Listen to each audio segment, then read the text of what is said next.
lots of questions about putting the bread together, even though I do share this one short. Her name is Mary, so I follow her recipe. I don't do the bread any other way. But here's a big bowl. I'm going to definitely, you know, I have a scale.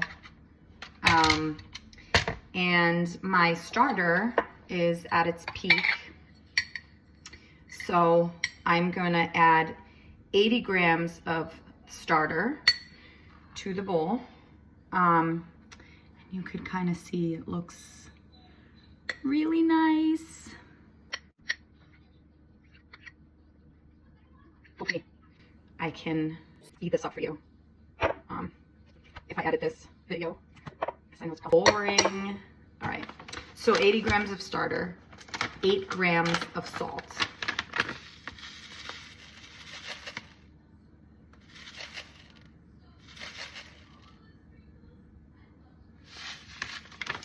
It. And then 300 grams of water. I use room temp filtered water.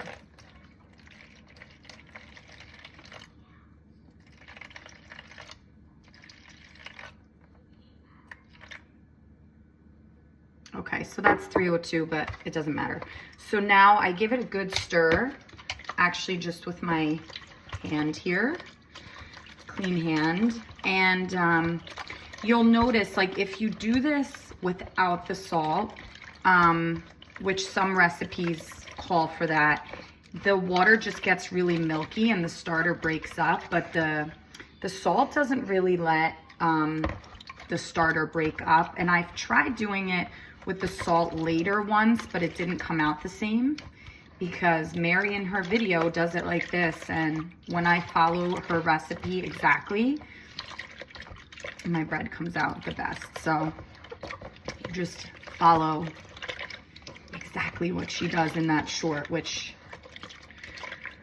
now that I'm posting these to YouTube, I'm gonna link her video also in the comments. Okay, so now we put this together and the water looks kind of milky.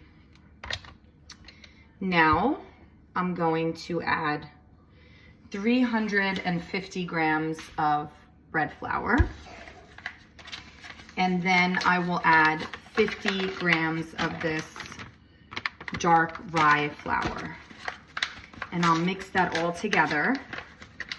I'll put a wet tea towel, as she says, on it and let it sit for 30 minutes. So here we go.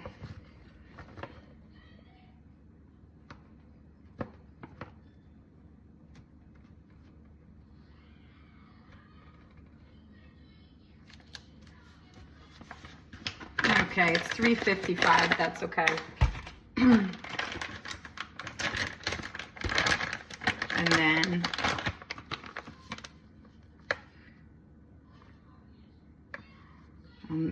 bring this to 400.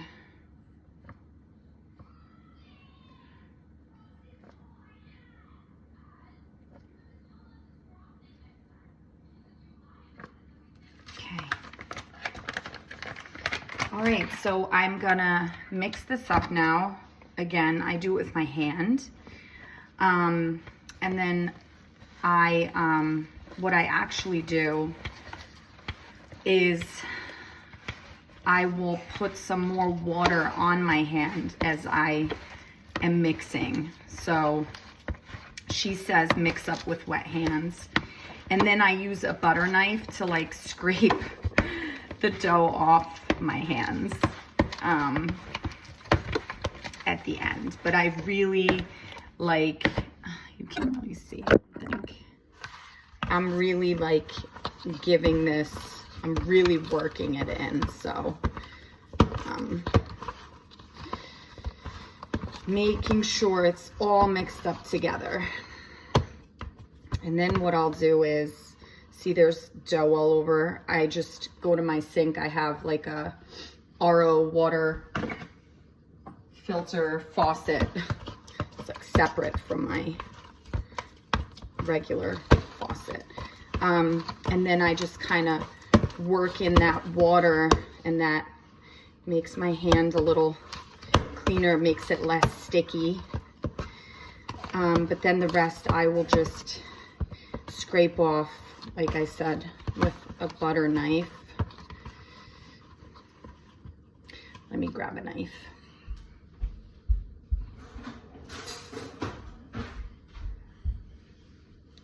These videos are like YouTube 10, 20 years ago before editing.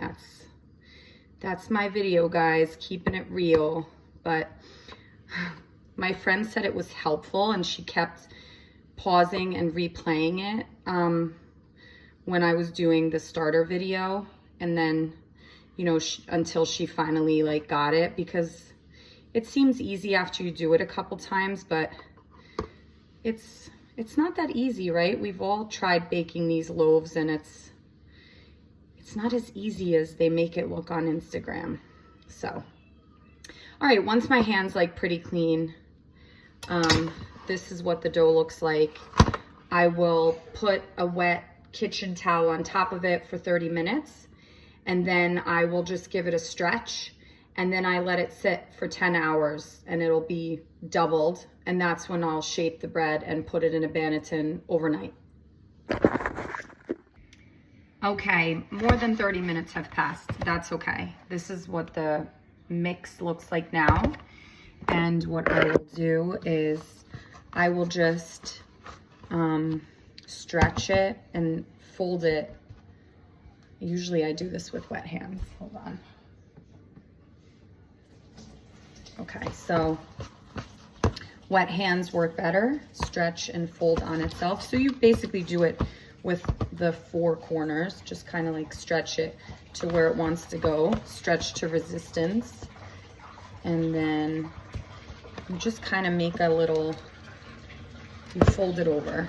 And then you put this tea towel back on for 10 hours.